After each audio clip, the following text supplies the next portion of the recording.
Saya yakin dan percaya ini merupakan kisah yang benar-benar nyata, benar-benar terjadi. Dan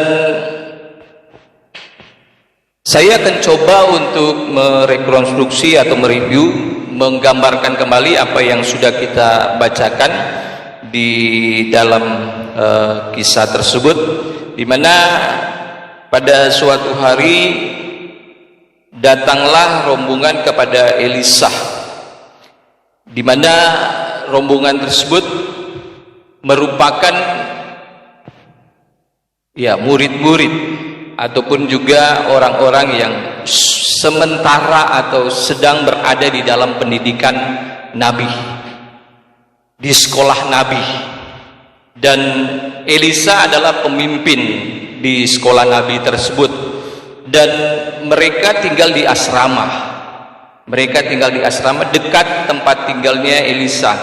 Namun ketika mungkin mereka sudah semakin banyak, bertambah banyak mungkin murid-murid atau juga mereka yang sudah dianggap sudah menyelesaikan dan juga membantu dalam pendidikan tersebut, dalam pendidikan di sekolah Nabi tersebut, sehingga semakin sesaklah tempat mereka dan mereka harus memperbanyak atau memperluas tempat tinggal mereka.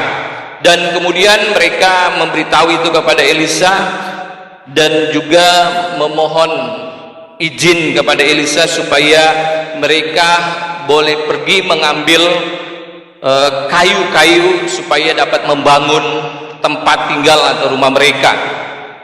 Dan kemudian Elisa mengizinkan untuk mereka pergi mengambil kayu di Sungai Yordan, dan para nabi itu juga berkata kepada Elisa supaya Elisa ikut serta dengan mereka pergi ke Sungai Yordan tersebut. Tidak disampaikan bahwa mereka juga menyuruh Nabi Elisa supaya ikut kerja, tapi yang disampaikan pada ayat tersebut hanya untuk ikut serta saja. Tidak tahu kalaupun juga pada saat itu Elisa ikut kerja, tapi kalau apa yang kita bisa lihat dari ayat-ayat itu, sepertinya Elisa hanya bersama-sama, karena ketika mereka memotong pohon, kemudian sementara menumbangkan batang pohon tersebut, kemudian mata kapak terjatuh dan kemudian mereka memanggil Elisa. Nah, lanjut lagi. Jadi sekali lagi, mereka adalah nabi yang merupakan orang-orang yang berada dalam pendidikan sekolah Nabi tersebut.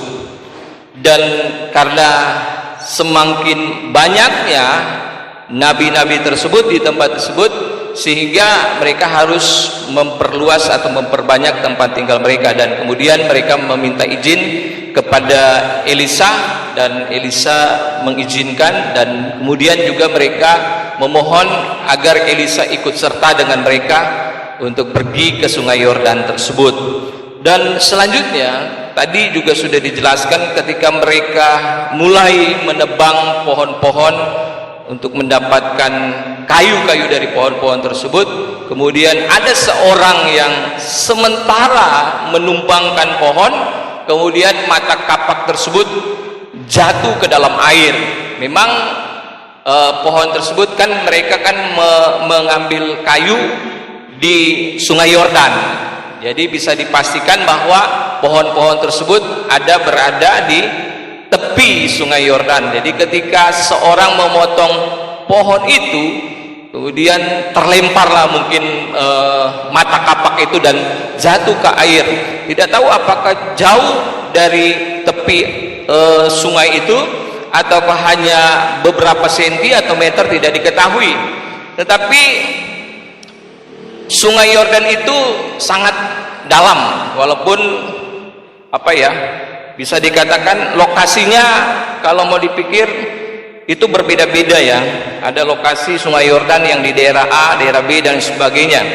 Dan volume airnya atau debit air atau tinggi air itu dari permukaan tanah itu memang berbeda-beda, tapi pada umumnya ya termasuk dalam Sungai Yordan itu, dan Sungai Yordan itu banyak lumpur, sehingga ketika mata kapak itu masuk ke dalam air, ya sangat sukar untuk bisa ditemukan, sehingga mereka memberitahu itu kepada Elisa, "Tuanku, mata kapak yang mereka pinjam," bayangkan ini mata kapak mereka pinjam, stres mereka, itu jatuh ke dalam air. Dan kemudian apa yang dilakukan oleh Elisa? Dia memotong sepotong kayu, kemudian dia lemparkan, dia tanya di mana letak jatuhnya mata kapak itu. Baik mereka tahu jatuhnya di mana, kemudian mereka memberitahu, dan kemudian Elisa melemparkan sepotong kayu itu di titik di mana mata kapak itu jatuh. Kemudian timbullah mata kapak itu. Kemudian Elisa menyuruh mereka untuk mengambilnya, dan orang itu pun mengambilnya. Nah, kita tahu bersama cerita tersebut. Nah, ada beberapa hal yang kita bisa lihat pada kisah tersebut.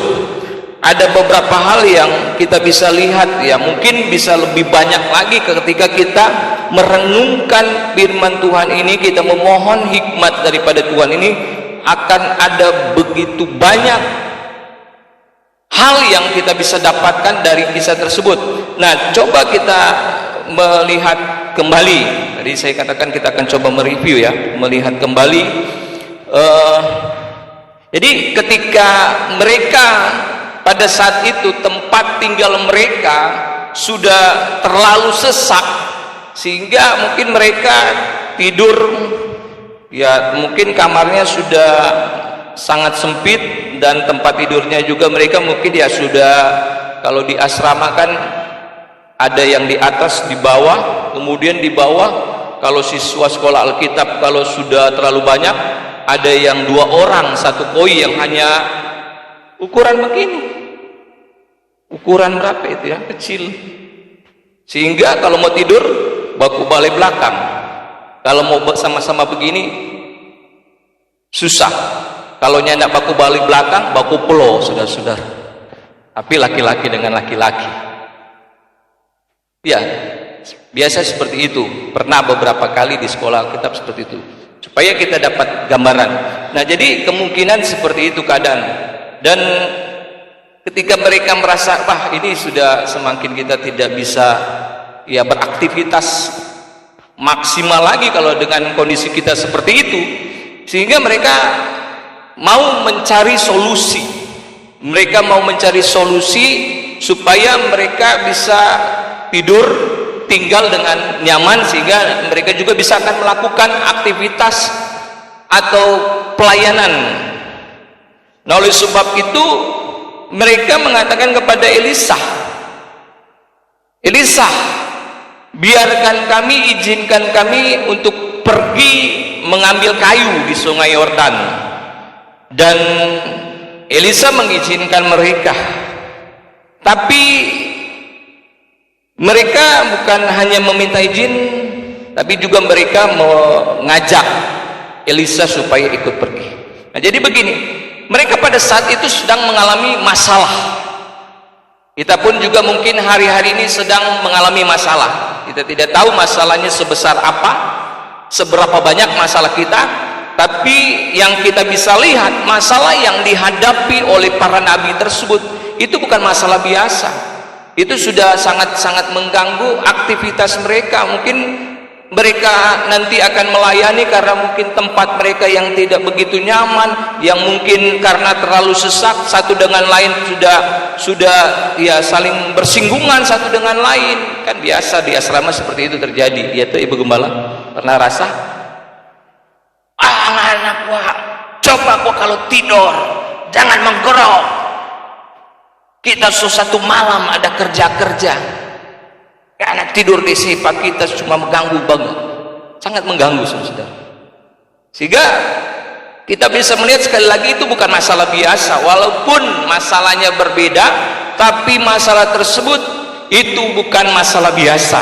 sehingga mereka ingin mencari solusi supaya dapat memperbanyak atau memperluas tempat tinggal mereka. Dan mereka mencari solusi dengan pergi mengambil kayu untuk dapat memperbanyak rumah mereka. Tetapi ketika mereka mau pergi untuk mencari solusi atau mengatasi masalah tersebut dengan mencari kayu, mengambil kayu, mereka tidak pergi sendirian, tapi mereka mengajak Elisa. Kenapa mereka mengajak Elisa? Karena mereka tahu mereka sedang dalam masalah, dan mereka mau ajak Elisa karena mereka pikir Elisa ini akan dapat membantu mereka nanti di sana. Jadi mereka tahu bahwa dalam kehidupan mereka, dalam perjalanan mereka, dalam pekerjaan mereka, dalam menghadapi masalah mereka, mereka tidak mau melakukannya sendirian, tapi mereka mau mengajak Elisa.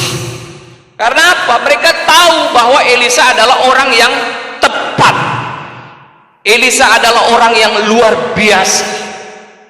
Nah, dalam hal ini kita bisa melihat bahwa apa yang mereka lakukan itu jugalah yang seharusnya kita lakukan dalam kehidupan kita, dalam kita menghadapi masalah kita, dalam kita melakukan perjalanan, dalam kita melakukan pekerjaan, bahwa pribadi yang tepat dan luar biasa dalam kehidupan kita.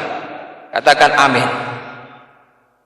Jangan kita berjalan sendiri, jangan kita bekerja sendiri, jangan kita hadapi masalah kita sendiri. Bawa Tuhan dalam kehidupan kita, sehingga ketika mereka sampai di Sungai Yordan, kemudian mereka memotong yang sebenarnya mereka sedang ingin mencari solusi atau mengatasi masalah mereka, datang lagi masalah baru. Ya, begitulah kehidupan. Terkadang sudah ada masalah, datang masalah baru lagi, tambah lagi masalah baru. Dan itu yang terjadi pada peristiwa itu. Para nabi mendapatkan masalah baru yang sebenarnya benda itu, mata kapak itu yang akan bisa memberikan sesuatu yang dapat menyelesaikan masalah mereka. Justru benda yang sebenarnya dapat mengatasi masalah mereka itu, justru mereka mendapat masalah baru. Masalah yang bukan masalah biasa lagi, bahkan masalah yang lebih kompleks, yang lebih rumit, yang lebih sukar daripada masalah sebelumnya. Kenapa? Kenapa masalah yang rumit sukar? Ya karena sebenarnya mata kapak itu digunakan sebagai alat yang digunakan untuk dapat memotong kayu, sehingga mereka akan mempunyai kayu, dan kayu itu akan digunakan untuk membangun rumah mereka, untuk mengatasi mereka, sehingga lebih besar lagi dan lebih kompleks lagi. Kenapa lebih kompleks? Itu kan mata kapak itu kan besikah atau perumbukah yang digunakan pada saat itu, yang pasti itu merupakan benda yang berat, yang ketika jatuh dalam air itu akan masuk ke dalam dan sangat sukar untuk dicari. Kalau mau cari ke dalam. Sungai Yordan itu biasanya apa ya, bak kabur kalau orang Manado bilang, kalau orang Jakarta bilang butak, coklat, tidak kelihatan, sedangkan di permukaan atas saja susah untuk melihat berapa sentimeter ke bawah, berapa senti ke bawah. Sehingga bagaimana mungkin mereka menemukan masalah yang lebih sukar lagi, lebih kompleks lagi. Tapi ya, sejak dari awal mereka sudah melakukan hal yang tepat. Karena apa? Ketika mereka menghadapi masalah, ketika mereka melakukan perjalanan dan melakukan pekerjaan, mereka membawa serta Elisa. Sehingga ketika mereka menemukan masalah baru, menemukan masalah yang kompleks, mereka datang kepada Elisa bukan hanya sekedar memberitahu. Bukan sekedar memberitahu, Elisa, tuanku, mata kapak yang pinjaman itu jatuh ke dalam air. Mungkin mereka atau kita juga pernah berkata dalam hati kita ketika kita meminjam sesuatu dari orang lain dan kemudian hilang, kalau barang kita sendiri tidak terlalu masalah lah, tapi ini barang orang lain, sudah kita kehilangan sesuatu dan kita juga harus menggantinya. Dan mereka berpikir bagaimana cara mengganti mata kapak itu, sedangkan mereka pinjam itu, mereka pinjam karena susah mau cari barang itu. Bagaimana nanti mereka akan menggantikan? Wah, masalahnya lebih banyak lagi, lebih kompleks lagi. Sehingga mereka datang memberitahu, bukan sekedar memberitahu kepada Elisa, tetapi mereka datang meminta bantuan kepada Elisa. Sekali lagi mereka datang kepada orang yang tepat. Ya. Kemudian apa yang Elisa lakukan? Elisa bertanya dulu, di mana masalah? Di mana mata kapak itu jatuh? Kemudian mereka menunjukkan di sana. Kemudian Elisa mengambil sepotong kayu dan melemparkan pada titik di mana mata kapak itu jatuh. Kenapa tadi saya katakan sukar? Ulang-ulang tadi saya beritahu. Bagaimana mungkin kita bisa menemukan kapak itu yang sudah jatuh ke dalam air Sungai Yordan yang dalam dan kabur, tidak bisa kita lihat, tidak jelas, walaupun tahu titiknya, sukar untuk masuk ke dalam. Biar berenang sekalipun pakai kacamata kuda, kacamata berenang itu susah, karena berlumpur kan Sungai Yordan.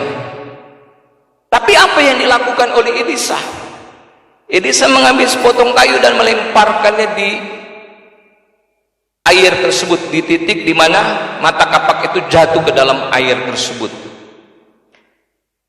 Sebenarnya kalau mau dipikir ya, apa sih yang di dalam pikiran Elisa sehingga dia mengambil sepotong kayu itu? Apa sih yang hendak ada di pikiran dan apa sih yang hendak dilakukan oleh Elisa? Sebenarnya kan kalau logis ya, secara logis dia suruhlah orang-orang, kalian 2-3 orang atau semua turun, nanti ikat pakai tali, masuk, carilah, usaha semaksimal mungkin, berusaha cari masuk. Kalau tidak ketemu ya sudahlah, yang penting sudah berusaha. Seperti itu. Tapi lucu sebenarnya. Mungkin kalau saya di antara para nabi itu, saya akan bertanya, Elisa mau bikin apa? Kayu itu untuk apa?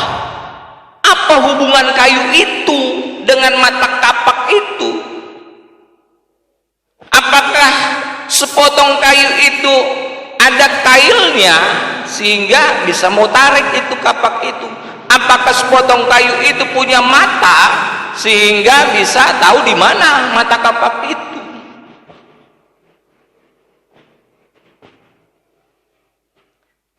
Ya, saya pun juga kurang tahu apa yang ada dalam pikirannya Elisa.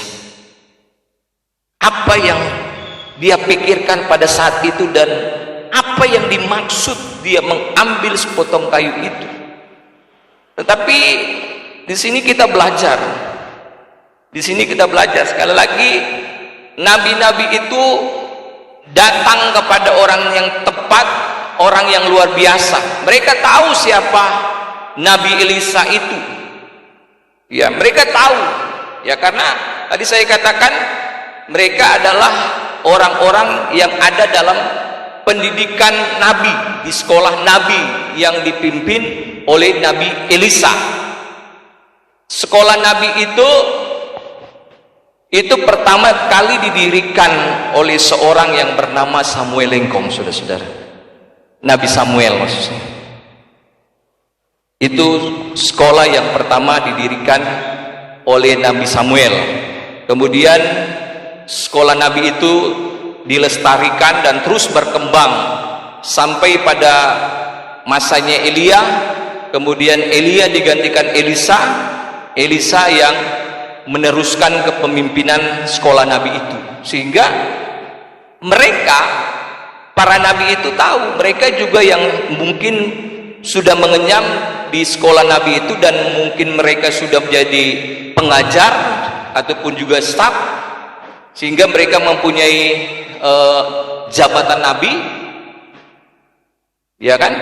Kemudian yang pastinya mereka tahu siapa ini Elisa ini, sehingga ketika mereka sekali lagi mereka menghadapi masalah yang sukar, mereka datang, mereka tahu bahwa Elisa ini orang yang tepat, orang yang luar biasa, bukan nabi yang biasa-biasa, ya, bukan nabi yang biasa-biasa. Karena Nabi Elisa juga disebut sebagai abdi Allah. Kenapa ya Nabi Elisa disebut sebagai abdi Allah? Abdi Allah itu adalah orang yang seluruh totalitas hidupnya itu untuk Allah, dari Allah dan bagi Allah. Jadi seluruh totalitas hidupnya itu untuk Allah, dari Allah dan untuk Allah. Jadi mereka para nabi itu tahu bahwa Elisa itu bukan nabi biasa, bahwa dalam kehidupan Elisa itu ada kuasa Allah yang luar biasa yang mampu menyelesaikan masalah mereka yang mungkin bagi mereka itu mustahil. Bagaimana mungkin itu kapak itu bisa mereka dapatkan kembali? Bahkan yang terjadi ketika Elisa melempar sepotong kayu, kapak itu timbul. Kapak kan berat. Bagaimana mungkin itu kapak itu akan naik ke atas permukaan air? Itu mustahil, itu logis, itu melawan hukum alam, melawan hukum gravitasi.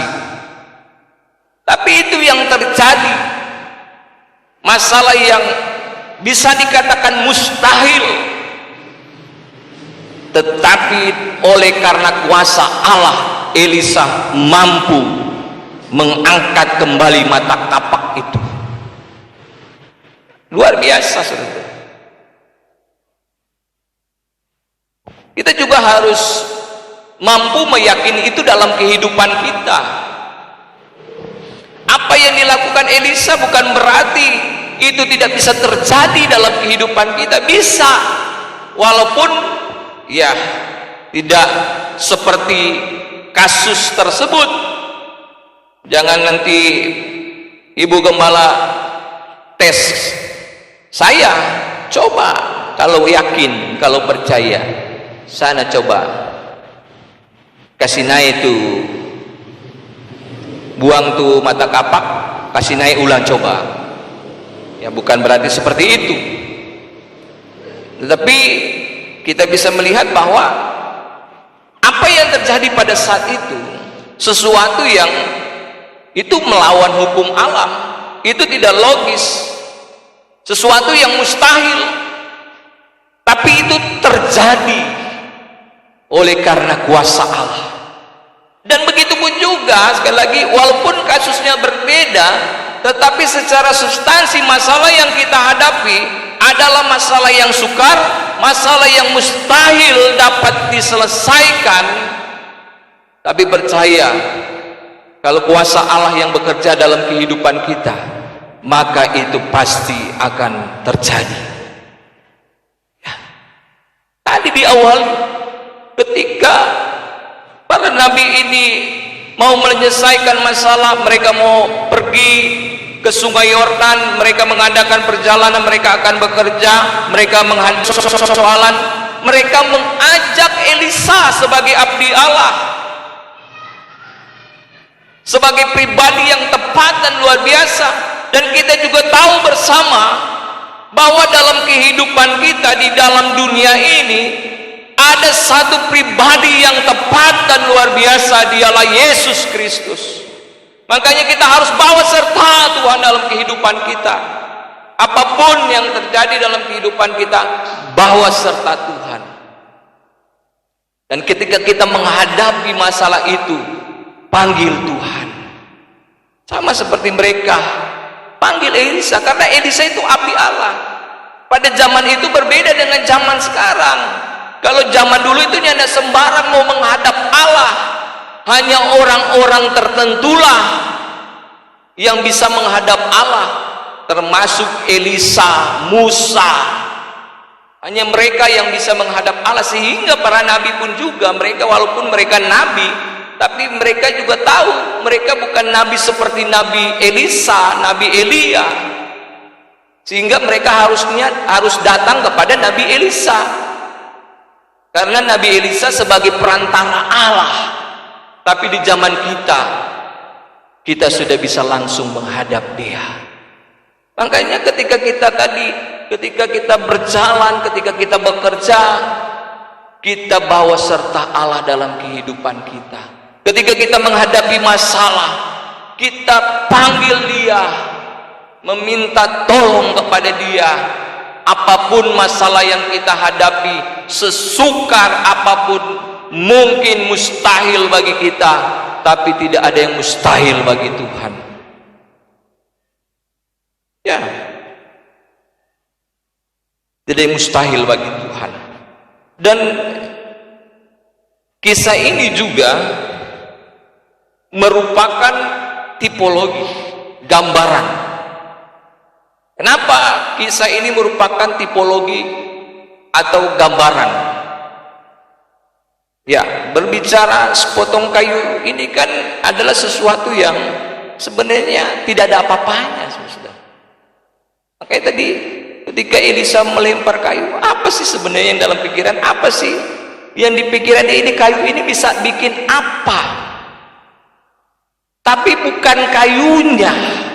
Elisa juga tahu, mereka juga tahu, bukan sekedar Elisanya, dan Elisanya juga tahu bukan sekedar kayunya, tapi kuasa Allahnya.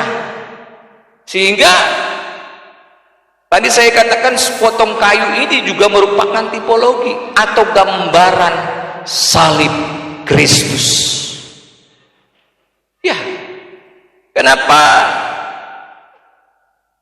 sepotong kayu ini merupakan gambaran salib Kristus, dan secara khusus atau tepatnya berbicara mengenai Kristus itu sendiri. Ya, jadi bukan kebetulan peristiwa yang terjadi dalam Perjanjian Lama ada begitu banyak merupakan gambaran tentang Kristus nanti. Salah satunya ini, tapi saya tidak cukup untuk menjelaskan tipologi atau gambaran tersebut. Nah, jadi sekali lagi potong kayu itu merupakan tipologi mengenai salib Kristus, kematian Kristus, yang secara khusus atau tepatnya Kristus itu sendiri. Kristus bagaikan sepotong kayu.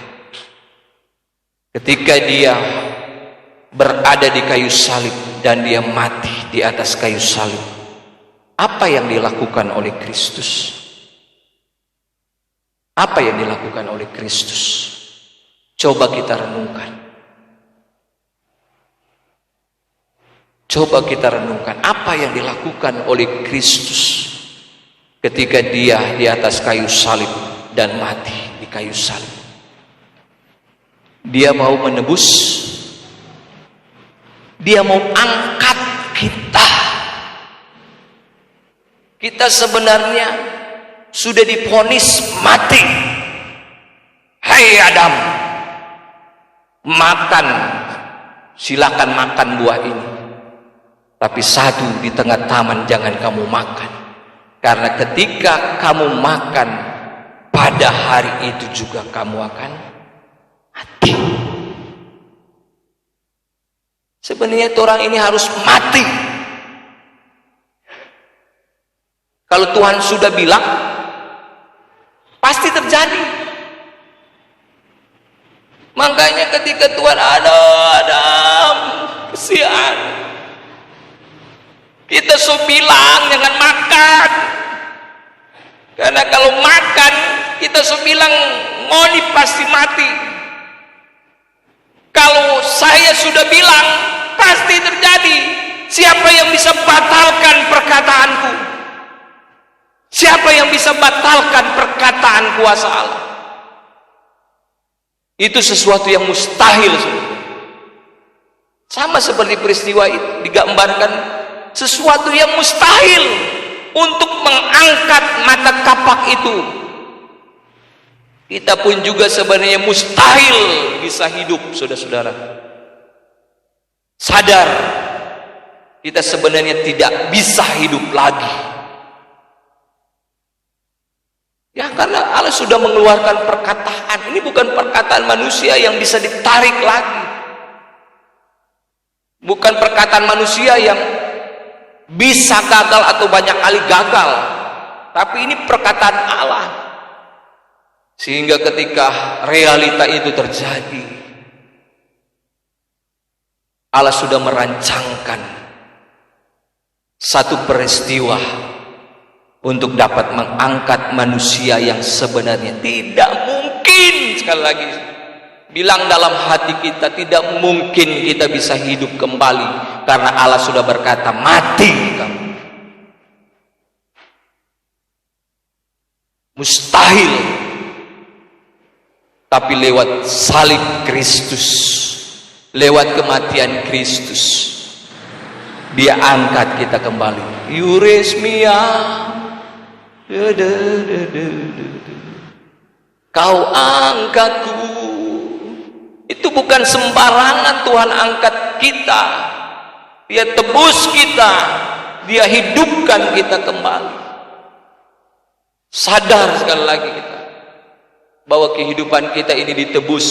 Itu sesuatu yang luar biasa, sesuatu yang sebenarnya mustahil dilakukan. Tidak ada satupun. Bahkan Allah melakukannya itu juga dengan kesukaran. Ya, memang tidak ada yang mustahil bagi Allah. Itu sesuatu yang mustahil, saudara-saudara. Susah. Tapi Allah rela melakukan sesuatu yang mustahil sebenarnya. Siapa yang mau?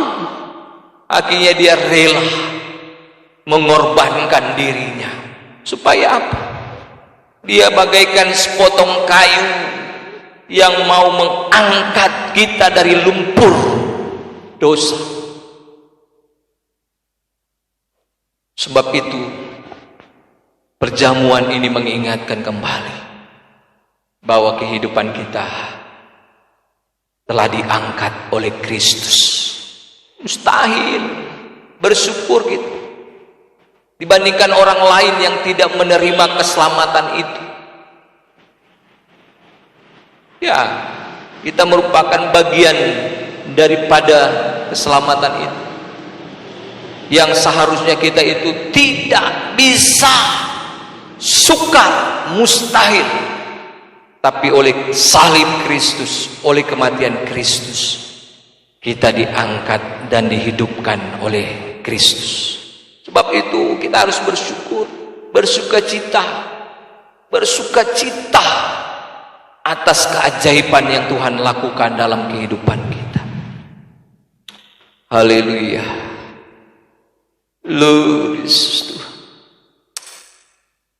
Yesus.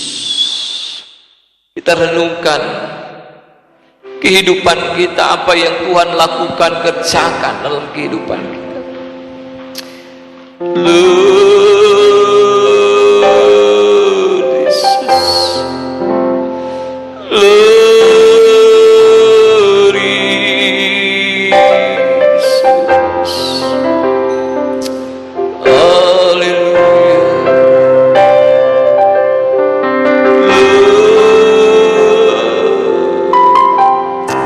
Renungkan supaya kita benar-benar tahu kasih-Nya yang begitu besar pada kita. Yesus, Yesus. Sebenarnya tidak ada cara untuk menghidupkan kita kembali,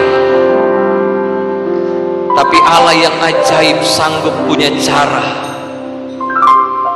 yang ajaib, yang tidak dapat terpikirkan dan tidak dapat dilakukan oleh siapapun. Sebab itu kalau kita menghadapi masalah, apapun masalah kita, salib Kristus sudah melakukan sesuatu yang luar biasa, sesuatu yang ajaib,